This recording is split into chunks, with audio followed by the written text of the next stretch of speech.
Hi, good afternoon, everyone. But at first, we'll try to take a past year question. We'll do that. And then we will continue with our course. Okay. So try to take this question. Try to do this question on your own. Give it a try. Take this as a 5 marks question. Okay.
For a 5 marks question, you should not be taking more than 8 to 10. 8 minutes is also actually a lot. You should be taking less time. I mean, 5-7 minutes to solve this question. It's not a very difficult question, right? So it should not take a lot of your time.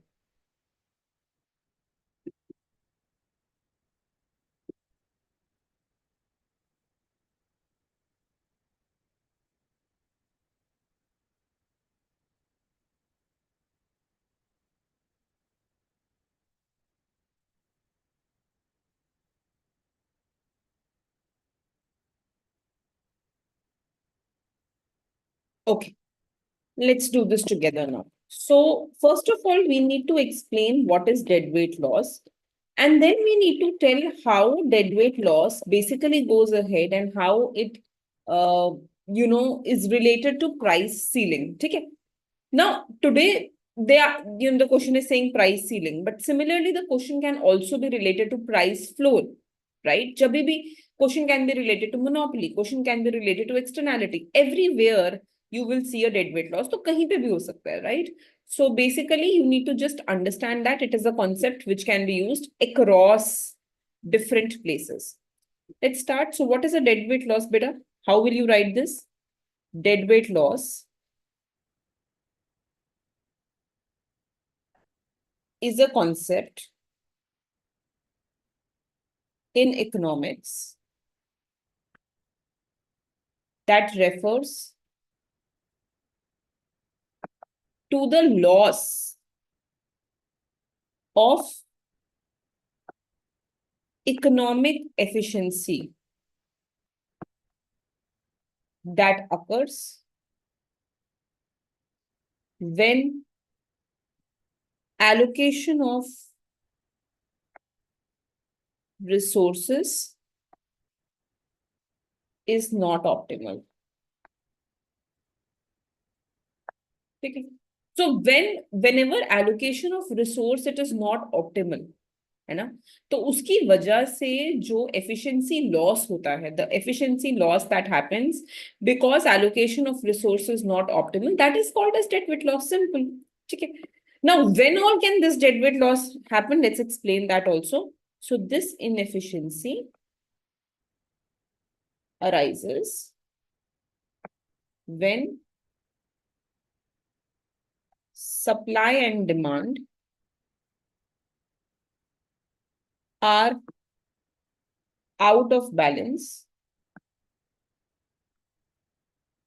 Typically, you can have various reasons, but it can be due to market distortions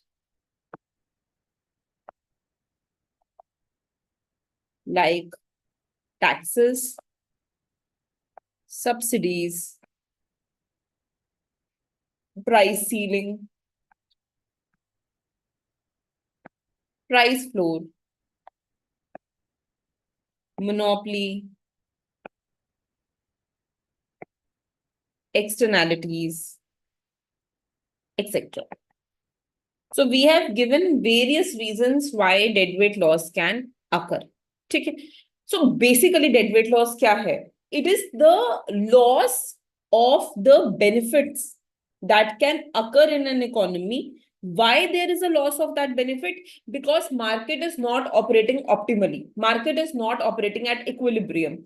तो क्योंकि market equilibrium के ऊपर या नीचे है, because market is not at its equilibrium, the benefit that is lost due to that, the economic benefit that is lost because market is not operating at equilibrium, that is called as deadweight loss.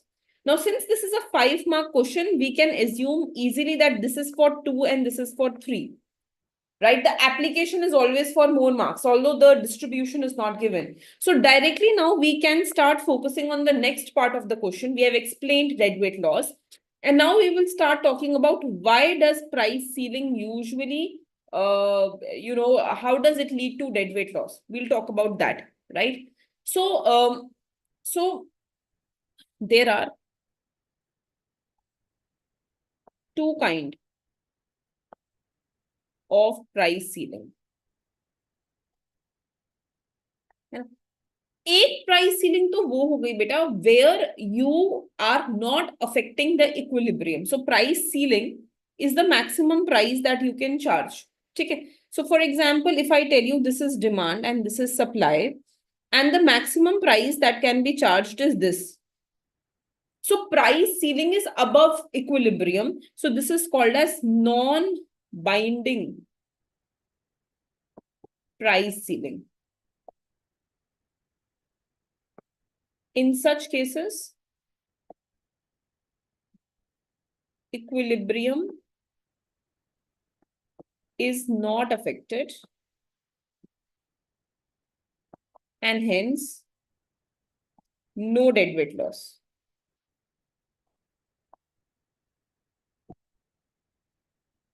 In such cases, equilibrium is not affected. Equilibrium को कोई फर्क नहीं पड़ रहा, and therefore, because equilibrium is not affected, there will be no deadweight loss in such cases. ठीक है? Now let us go ahead and let us talk about the next part, right? Where we go ahead and we say that equilibrium will be affected. So second case.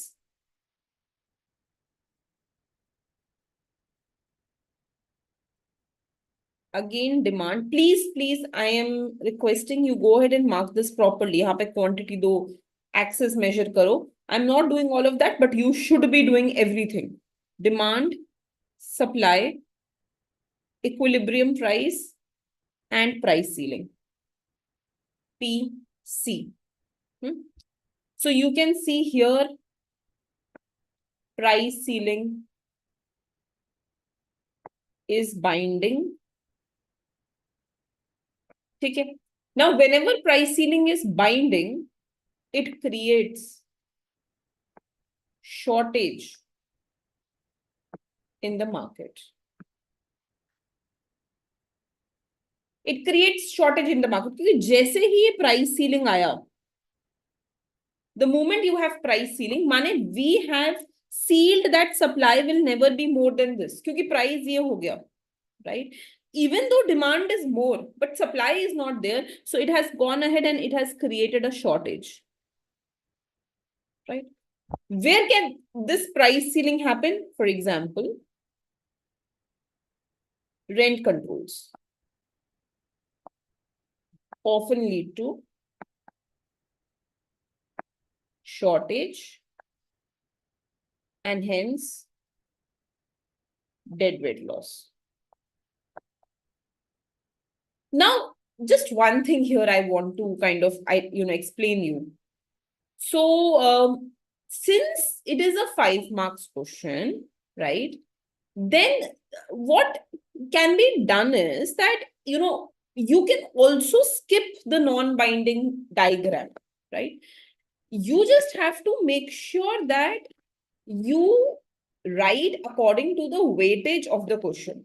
तो अगर आपको लग रहा है कि नहीं, it's taking too much of the space, and of course every paper has a word limit, right? So you think that it is causing too much of a space and you don't have time and space to write this part. So definitely you can go ahead and definitely you can skip the part where I have explained non-binding. It's not required at all, right? Okay. Now what we can do is we can just elaborate this through a graph. So this is a usual demand, supply, equilibrium price, quantity, consumer surplus, producer surplus, and beta ye ho gaya demand, supply, price ceiling, due to which quantity is only going to be this much. Anything above the price, below the demand curve, will be consumer surplus, this area. This will be producer surplus. And this triangle that you see here,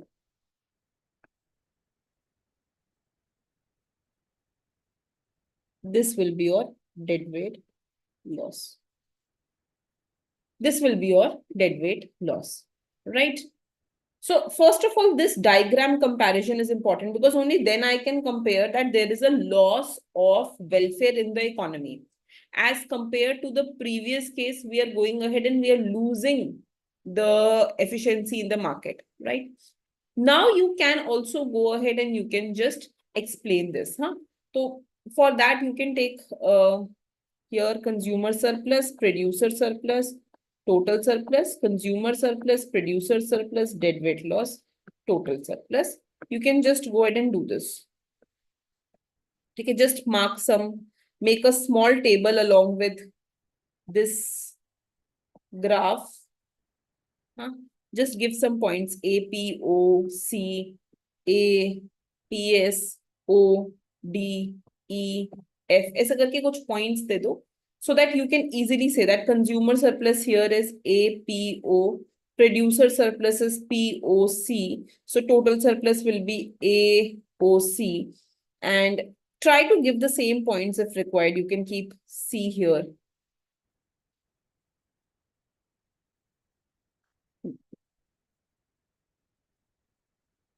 You can keep C here.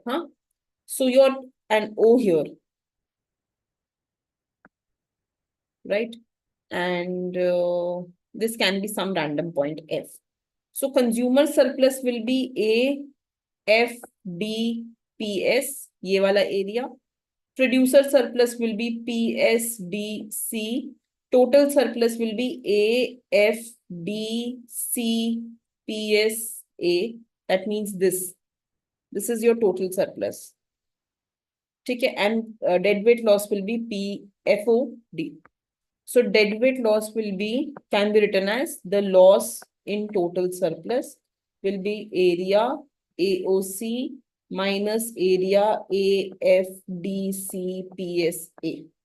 ऐसे भी लिख सकते हो, right? So this entire area minus this area, the gap will be your deadweight loss, which can be written as area FOD.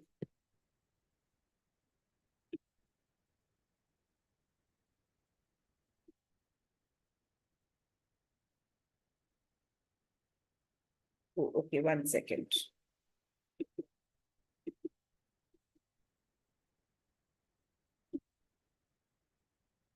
Is it visible now? Let me know.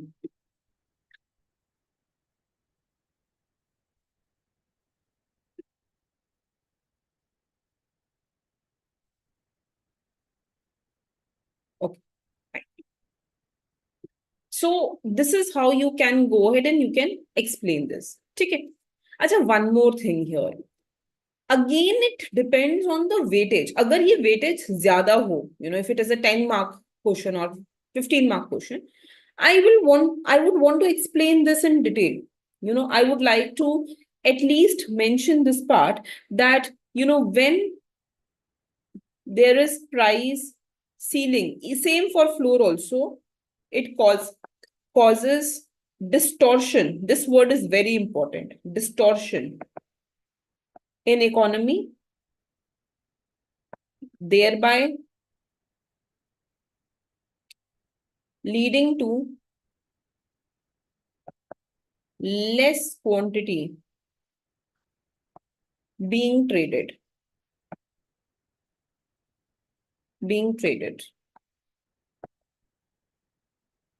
At least this one line is very, very important. But if it is a 10-mark question or 12 marks question, then I will explain this in detail. Ki consumer surplus is area below demand curve above price, producer surplus is area above price below the area above the supply curve below the price. The difference in the total surplus in two cases leads to deadweight loss. And I will explain it in as much detail as possible. So I can go ahead and I can just say that this will be my initial quantity Q star and initial price P star, and this can be written as half into base into height, and I'll explain this. But all of that is not required. It's just a 5-mark question, right? So because it is a 5-mark question, I have to be as precise as possible, and I need to show the examiner that I know all the concept, right? So that's why, you need to be very, very precise. So here what I will do is, for a 5 marks question, definitely I will write this because this is asked in exam. I will not make this graph, and I will just write one line here that there is no deadweight loss when your price ceiling is non-binding. So I've explained the part that I know what is binding and not binding. Then I will skip this for a 5 marks question. I'll directly move to the case where you have binding price ceiling. I'll use the word binding to again tell the examiner I know what is the meaning of binding and non-binding. And then I will make this graph here, right? And then therefore I will go ahead and I will just tell using a table what is deadweight loss. So how much should be written is dependent on what marks are allocated to this question. Okay. So as a homework, try to write a similar answer for price floor also, right? When price floor can be binding and how it can lead to deadweight loss. Okay, let us go ahead to the concept.